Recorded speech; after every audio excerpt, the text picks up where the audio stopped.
Yes, we can. Yes, Yes, Okay. visible. well, Oh, all right. we can see it, yes.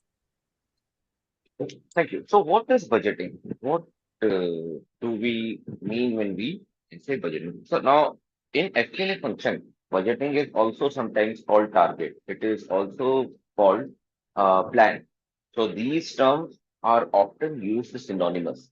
So, say your manager may say, give me plan number, or give me target numbers, or give me budget numbers. They all mean the same thing.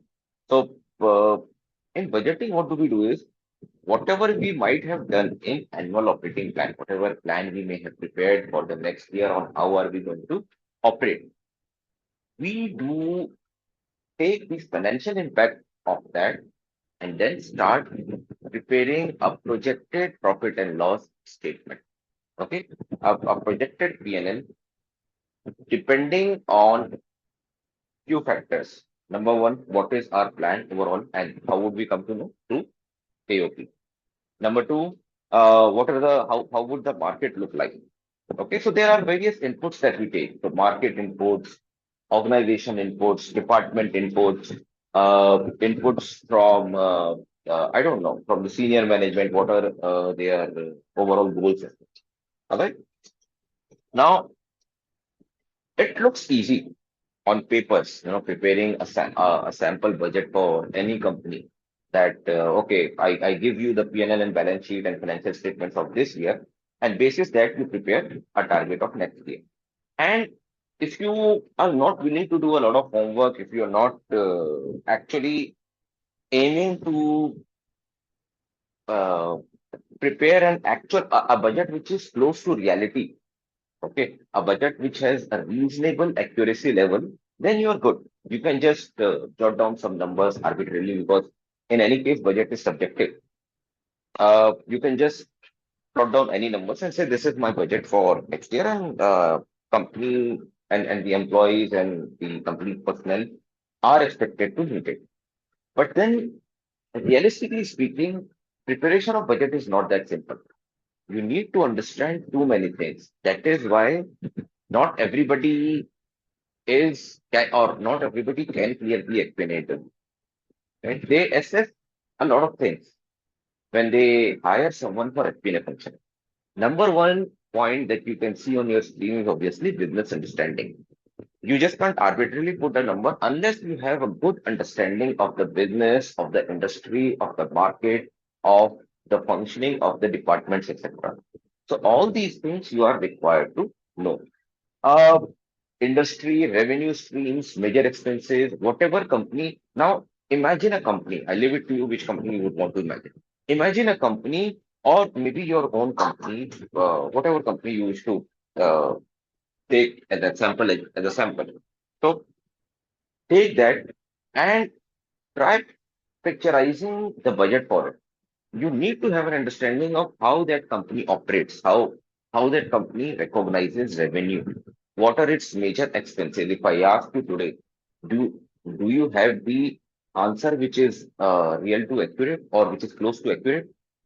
If yes, then you are in a better position to prepare the budget of the company. Market conditions, obviously, you cannot just prepare anything.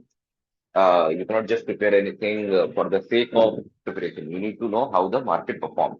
I know business goals are there. So as a business, every business would like to see growth and set a target which is incremental. But no, you also have to be realistic. You need to see how would the market look like in in months from now or maybe next year. How is it going to perform? Many companies hire consultants. They pay a huge sum of money to the consultants who can give a reasonable predictability of how the market is going to behave next year, so that they can budget accordingly. Obviously, the economy, business KPIs and matrices. This is something we are going to touch in brief. KPIs and matrices. You need to have at least a basic understanding of what are the KPIs, major KPIs and matrices of your company, your business. All right. Then what? Budget techniques, budget approach. Will be covering these things in detail. Financials of the company. Yeah, obviously. So before I make a projection of how would the financial look like next year, I need to know. How are they looking like now, today? How's the picture? All right. And then functioning of each department of the company. Clear? KPIs, like I said, key performing indicators or key performance indicators. What are key performance? What are KPIs? What are key performance indicators? Uh, See, there can be a number of definitions and explanation around. I'll just try to explain you in the simplest of form so that it's easier for you to understand. Uh, I'm sure you must have at some point of time or even currently you have a car that you own a car or you're driving or at least you sat on the front seat and you've seen from a driver's perspective how is it how does it look like driving a car. Now from the driver's seat at the just behind the steering you see especially in the modern cars you see a sort of a panel, so which is we call them dashboard lights, right? So each light has different function, correct? So you have a light for I don't know oil pressure, for engine, for coolant, for there is one indicator for if there is moisture or water in your engine, or what else? I think yeah, mostly there are too many lights. Each light suggests some or the other function if it's performing well or not. If some point of your car, if any particular function of your car is not performing well, that light would start to blink, right? Or that light would just simply turn on. That way you get to know that no, this part of or this particular function of my car is not doing right. What are these? These are essentially KPIs when we take as a reference for an example. So, what are essentially KPIs? A car has so many functions, okay? And every time you are about to press on that ignition or you are about to turn on the ignition, not everything can be told to you by the system, okay? But they can certainly give an indication in the form of those panel lights that yes, everything is fine, you are okay to drive that car, or this function is not right, please fix it before you start driving. So same goes with business. A business has several functions. It has revenue, it has gross margin, it has expenses, it has number of customers, it has customer reviews, too many things to look at. So as financial reporters, as financial analysts, you cannot uh, give everything at one go to the senior management or to the decision making people. So what you give is you prepare a set of KPIs, key performance indicators. These are the key areas in which our company operate or in which our company perform. So that way you can see that, or that way the business owners can see, okay, this area, say gross margin per customer, and this is just a random example I'm giving. Okay, imagine uh, I don't know, and anything, any good company, say a company like a good software, a good soft drink company. Okay, let's imagine how much profit does Coca-Cola would be making per bottle itself. Okay, and I'm just taking a random number. Let's imagine that amount is $3 per bottle. So $3 per bottle when Coke is earning, they know that it is a benchmark. If in the KPI we present that our GM per bottle is $4, they know that we are doing well in terms of GM. Or if we say that our GM per bottle is 1.5, they know that it's below the benchmark. Okay. So next time, whenever you join a company or whenever you are about to be interviewed for a company, just do a quick Google search of what are the basic KPIs of that particular company or maybe just that particular industry. You may not get the KPI of a particular company as such, but at least you'll get the KPI of that industry. For example, if you are about to get interviewed for a company which operates in hospitality sector or IT sector, manufacturing sector, so you should know that these are the major KPIs. The list that you see over here is not exhaustive by any means. There can be many KPIs. I've just given you for your reference so that you have a fair idea. Clear? Shall we move on?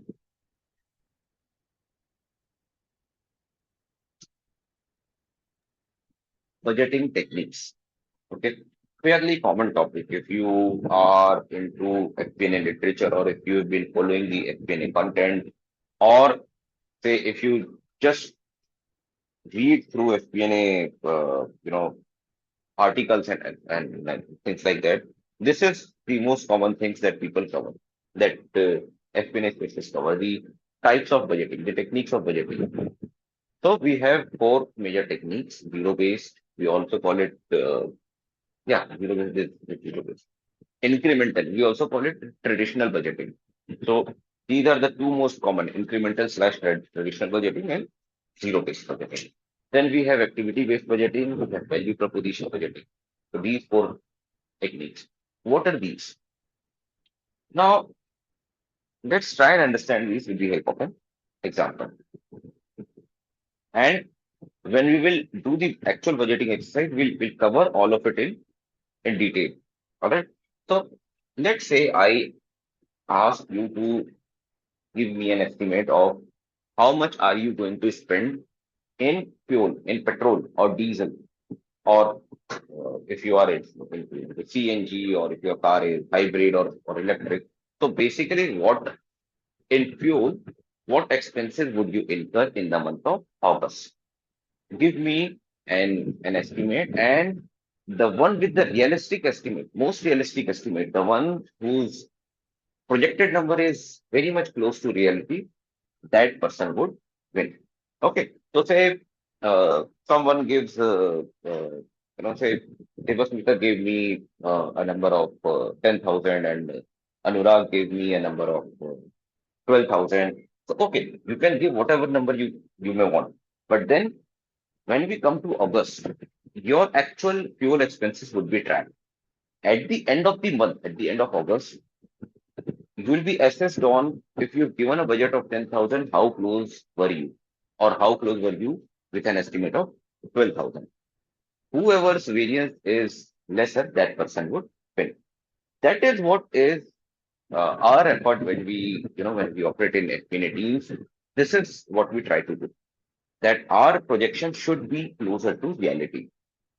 Right? Now, coming back to our example, if I ask you the fuel expenses, now you can do you can give this number by performing by various techniques. Number one is you take current month's expense. You take so we are still into July, so you take June's expense. How much did you spend in June? Okay, you spent, say you spent 10,000. So you say, Gaurav, I spent 10,000. Somewhere plus minus. So let's say I'll spend 12,000 in August. That is called incremental. What you did was you took previous period numbers as reference, added an increment percentage to it, because normally the prices rise. Okay. And that is where you give me the final number. So it's called incremental or traditional budgeting. Most of our budgeting we do is using this approach. Clear? Next is, say I am your CFO and I say, no, no, no, that's not the right number. I don't think that's the correct approach. What if you falter? So give me a proper number. So then you go back to the drawing board. You say, now you're doing an estimate that how much do I really drive my car? I go to office, say, 2 times a week, and my office is 10 kilometers. So 10 and 10, 20 kilometers, and 2 times a week is 40 kilometers a week. 4 weeks, 40 into 4, 160 kilometers. 160 kilometers, that means how much my what's the mileage of my car, how much fuel would it require, what's the rate of the fuel, and then this is just office. Apart from it, how much do you travel on weekends? So you do all those calculations. 160 kilometers for office, and then you add another 40 kilometers for personal, and then if you are planning a trip, since in August we have some all holidays, so maybe you may be planning some trip, so you add 100 kilometers for that also.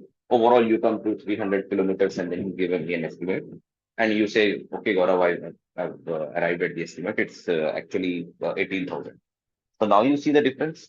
Incremental budgeting was easy and it was fast, because you just took last period number, and you added an increment percentage to it and gave me 12,000. But when you actually went on drawing board, when you actually started making this estimate from scratch, you figured out that there may be elements that you are missing, right?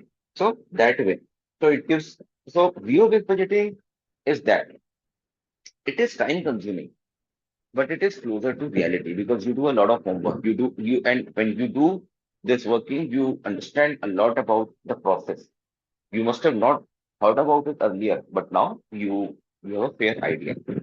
All right, this is zero-based budgeting. What is activity-based budgeting?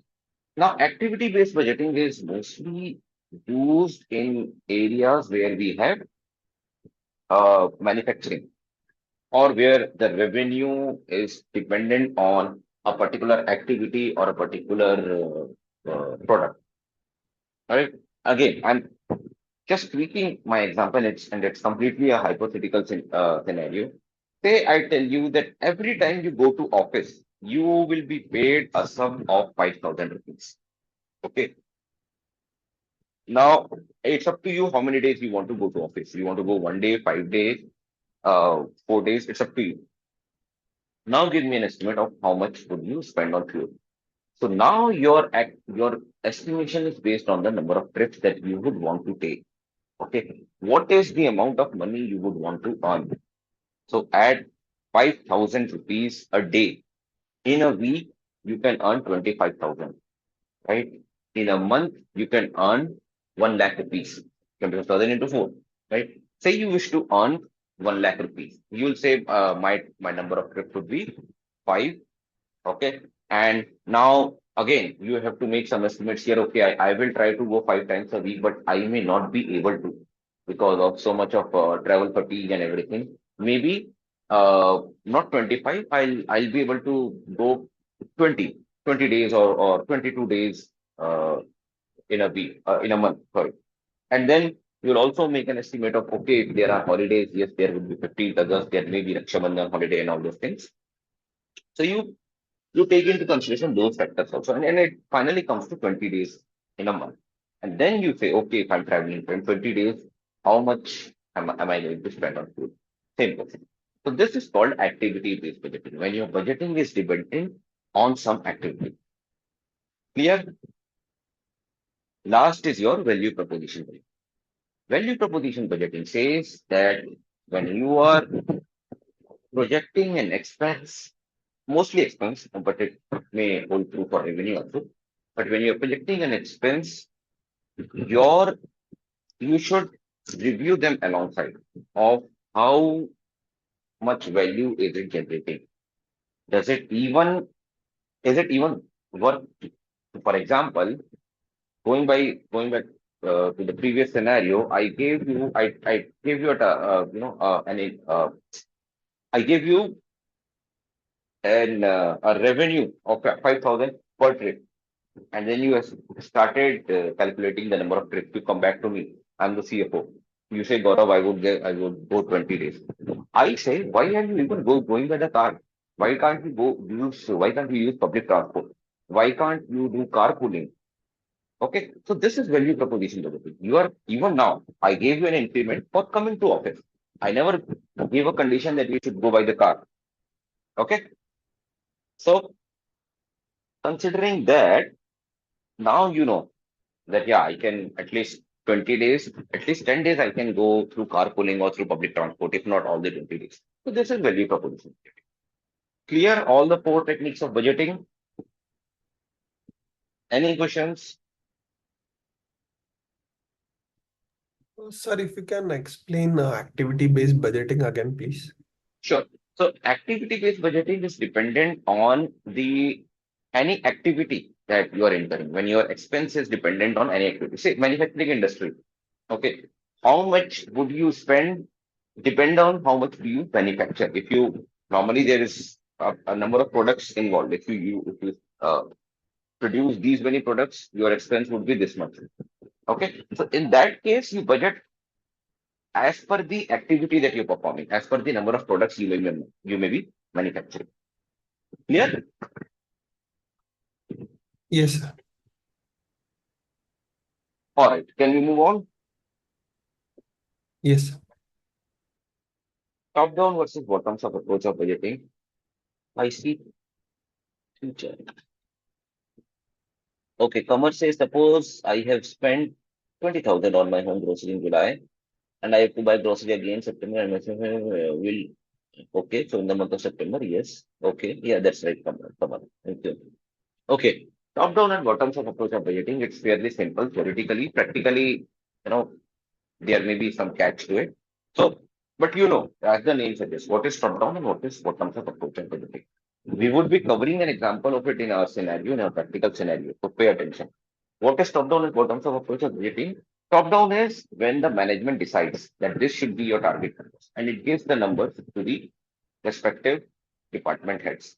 That is top down approach of budgeting.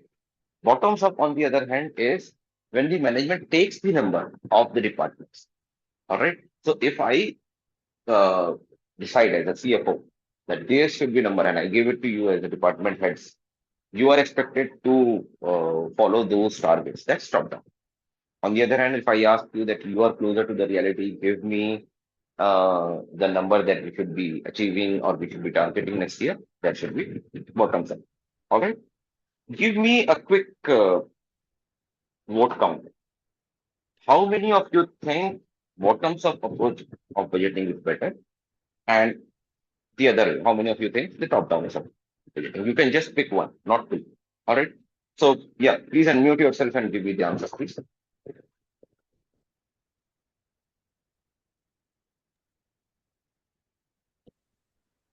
Gaurav, bottoms up would be better. Bottoms up one. Okay, good. Thank you. Uh, yeah, me also bottoms up Bottoms up will be two. All better. right. Thank you. Quick, quick. I Yeah, would even go with both. bottoms. Bottoms up. All right. Bottoms up three, Yeah, bottoms up four. from my side Thank as you. well. Perfect. All right. So four people says bottoms up. How many are we? Nine, right? What about rest? So I'll go Bottom of with budget. bottoms. Bottoms up. So I have uh, five. All right. All right. Let me ask this. Anybody for top down? Anyone for top down? No one. All right. So why do we even have this top down approach of budgeting? If bottoms up is the better, is the better approach, why do we even study and consider top down? We'll get to know in our example. Okay. All right. Moving on. Budgeting process. So what is budgeting process? Budgeting process is what are the steps you take while budgeting? Number one is setting goals. Okay. So this is not done by your end. This is done by senior management.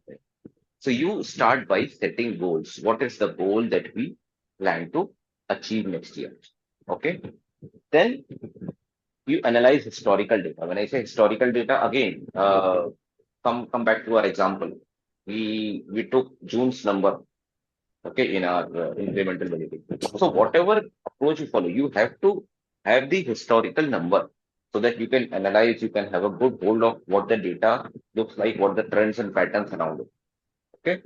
So you first set the goals, then you start analyzing the historical data. And then you start projecting the revenue and expenses, right? Then you create a draft budget. So number one is you set goals, you analyze historical data, you start creating the budget, you start projecting the revenue and expenses, and then finally you create a draft budget. This is my draft P&L or draft balance sheet or draft calculus statement for next year. And then you give it to management. Management sees it. It wants to make some changes. It is not happy with few of the points or some of the assumptions may need change. Then they ask you to revise your budget. This cycle continues for a while. In an actual scenario, a budget is never approved at first go. There may be too many revisions. Uncountable. So if you're in FP&A process, be prepared. You may never be able to make a realistic estimate of when will your budget be finalized because it keeps on changing. Okay. And then finally, you submit this budget. And then the next year, the cycle begins again. Clear?